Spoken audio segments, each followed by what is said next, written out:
Muy buenas a todos, nos encontramos en el Instituto Valenciano de Terapias Naturales para hablaros en esta ocasión de una de las pequeñas formaciones que forman parte del temario general de la naturopatía. En esta ocasión hablaremos de iridología y por eso nos encontramos con Toni Hurtado, que es el profesor de esta formación, que va a explicarnos un poco en qué consiste el estudio del iris. Hola. El estudio del iris se basa o fue creado por un médico en el cual se dio cuenta de que muchos problemas de salud tenían un reflejo en el iris de la persona.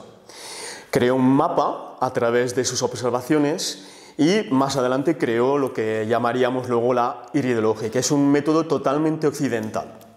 Mirando el iris podemos averiguar muchos problemas de salud de la persona y obviamente cómo tratarlos. Muy bien, pues muchísimas gracias. Si queréis saber esto y un poco más acerca de las cosas que hacemos en el Instituto Valenciano de Terapias Naturales, podéis buscarnos en nuestra página web www.institutovalencianodeterapiasnaturales.com. Gracias, Toni. ¿A ti?